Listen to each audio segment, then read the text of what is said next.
Today, friends, we want to talk about the restoration of all things before the Lord returns.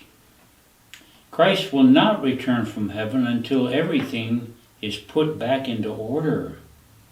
And this truth certainly concerns the church world. So let's read Acts chapter 3, verse 21, which is a reference to the restoring or reconstruction of the church in these last days. Whom the heaven must receive.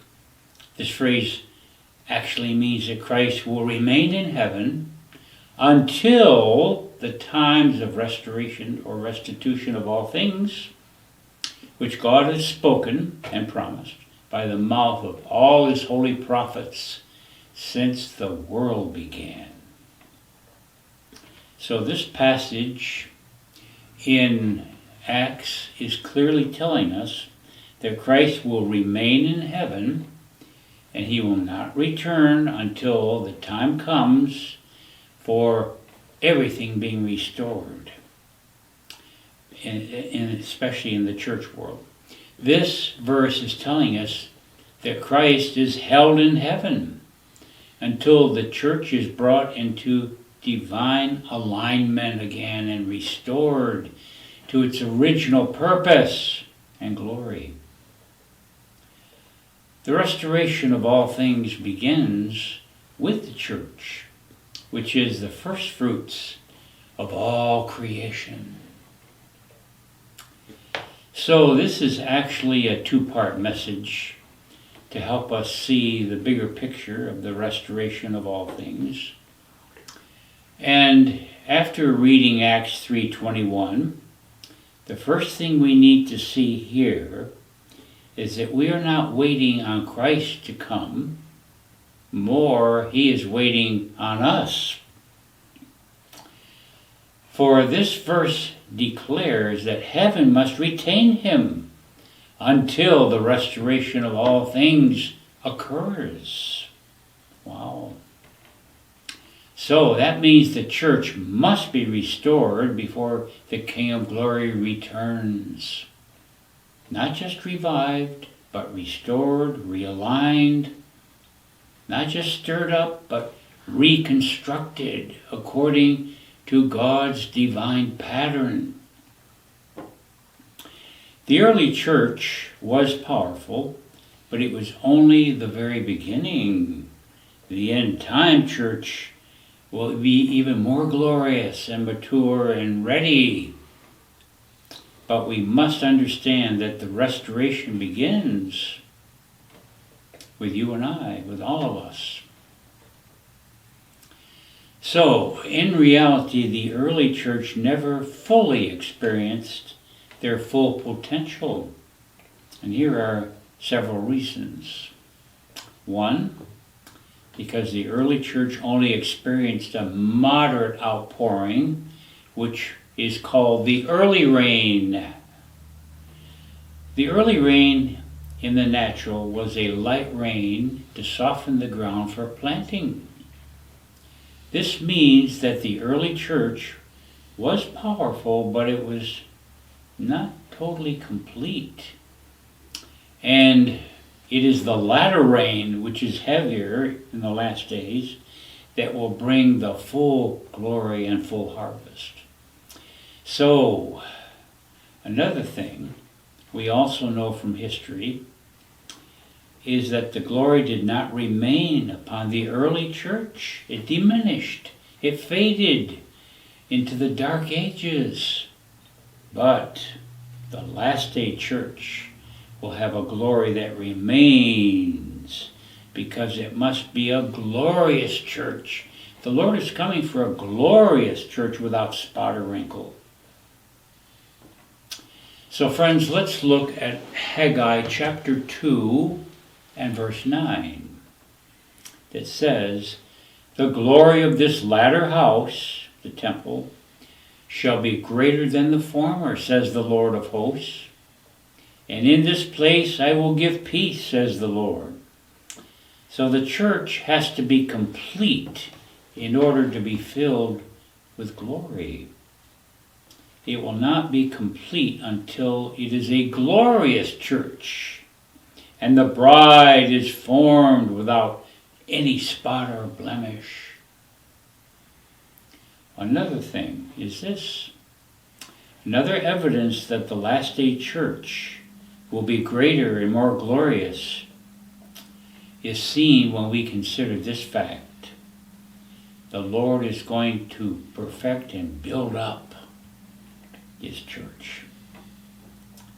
Listen to this quote from Ephesians, I believe it is. And He gave some apostles, some prophets, some evangelists, some pastors and teachers, and He gave some pastors and teachers for the perfecting of the saints, for the work of the ministry, for the edifying of the body of Christ, till we all come in the unity of the faith and of the knowledge of the Son of God unto a perfect man, unto the measure of the stature of the fullness of Christ. Today's church has not come into full stature. It hasn't come into the full stature of Christ, nor are we unified in the faith like we should be. And that is why Acts 3:21, our key verse, is so important. It's through the means of the fivefold ministry that the church, that Christ will bring His church into full stature and maturity. It's not that way at this moment, and we see that obviously. Well, according to this verse and all the Old Testament prophets prophesied of things that relate to the last day church. They are speaking about a literal temple in Jerusalem, yes, but it represents the spiritual temple, the church. The verse we just read in Haggai chapter 2, verse 9, tells us that Haggai prophesied of a glory that would be upon the latter house, that would far exceed the glory that filled Solomon's temple. The temple in Jerusalem in the millennium will be far greater than Solomon's temple, but this is a type of the last day church. At the time Haggai prophesied this, Solomon's temple was long gone. It was destroyed in the Babylonian captivity. And after the captivity, the restoration temple was still under construction. But even this restoration temple, after it was completed, it couldn't compare to the glory of Solomon's temple. So this glorious latter house or temple has to refer to the church that Christ is building. This also relates to the house that will be built in the millennium, but it looks ahead to the spiritual house, the end time church. Oh, it's going to be so glorious. Well, to complete our thought here, in Haggai 2 verse 7, it says this: I will shake all nations, and the glory of all nations shall come, and the desire of all nations shall come. And I will fill this house with glory, says the Lord. This refers to Christ's second coming to Jerusalem, as His glory fills the temple in Jerusalem, but it's also a type of the last day outpouring on the church. It's going to be glorious. All the prophets prophesied in some measure of the times in which Christ would return at His second coming. There will be a gross darkness on the earth, but the Lord will arise among His people, the church, with great light, and the nations will be drawn to it. This is stated in Isaiah chapter 60, verse 1 to 5. So I want to read this. Arise, shine. This is Isaiah 60, verse 1 to 5. Arise, shine, for your light has come. The glory of the Lord has risen upon you. For behold, darkness shall cover the earth, gross darkness the people. But the Lord shall arise upon you, and his glory shall be seen upon you. And the Gentiles shall come to your light, and kings to the brightness of your rising. Lift up your eyes round about and see. All they gather themselves together. They come to you. Thy son shall come from far. Thy daughter shall be nursed at your side.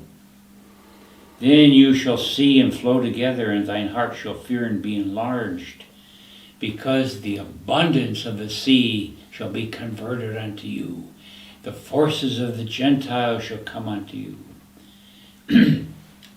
So what these verses are telling us is that it will be during a time of great darkness, but the Lord in our times will visit his church with great light and glory. So in spite of the gloomy forecast written concerning the last days, there is also the promise of great light coming. We also see from Scripture that the early church actually flourished and grew during a time of great persecution. Also before we see the full glory and restoration of the church has to see the fivefold ministries restored. It is clear that the church did not receive or have the greater works that Christ spoke of in John 14, verse 12 and 13, where he said this, Truly, truly, I say to you, he that believes on me, the works that I do, shall he do also, and greater works than these shall he do, because I'm going to my Father. Oh, wow, greater works. And whatsoever you shall ask in my name, that I will do, that the Father may be glorified in the Son. Well, let's use an example here in Matthew 9:3. We see that Jesus went about healing whole cities. Let's read it. And Jesus went about all the cities and villages, teaching in their synagogues and preaching the gospel of the kingdom and healing every sickness and every disease among the people. Whole cities everywhere. In these last days, there must be a return to the divine order of things. The last day church must be completed. In Matthew 16:18, it shows us that the true victory that God intends for his church, where he said, Upon this rock I will build my church, and the gates of hell shall not prevail against it. So friends, in closing today, I want us to see and understand that the Spirit of God is not calling us back to the former days of Pentecost to simply relive the book of Acts, but in our times the church is being called to, by the mercy and grace of God, to even surpass what the early church had. This word surpass means this: to excel, to exceed, to be greater, better, stronger. This is what God is calling and building, a church that the gates of hell cannot prevail against. This is God's heart for his people. The glory that faded is going to return. The works that were promised are going to be fulfilled. So, the bride will indeed make herself ready. But restoration is not automatic. It requires something. Surrender, aligning to Him, hunger for Him. So, do we want to settle for just the fragments of what used to be?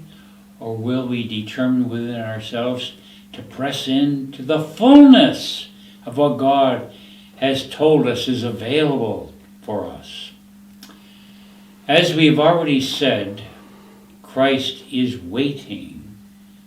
Obviously, heaven is watching, so the time of restoration is coming soon. But we need to be in a position where we are willing to be restored. So friends, let's join our hearts in prayer right now. Lord, hear our cry, Lord. We more fully see the pattern that you are not returning for a fractured, imperfect church, but of a glorious bride, without spot or blemish, Lord. So we ask you to restore us, restore purity, remove compromise that has crept in. Restore power, dear Lord, where we've grown passive. Restore order, Lord, where we build our own systems.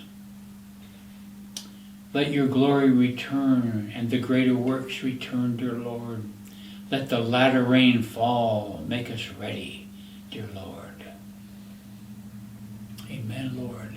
So, friends, next week we'll continue this message and speak on Abraham's blessing that must be fulfilled before Jesus returns and full restoration is complete.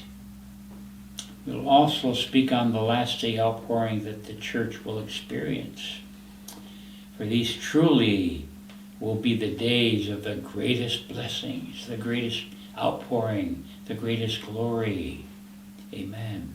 And we're going to need it too. God bless you.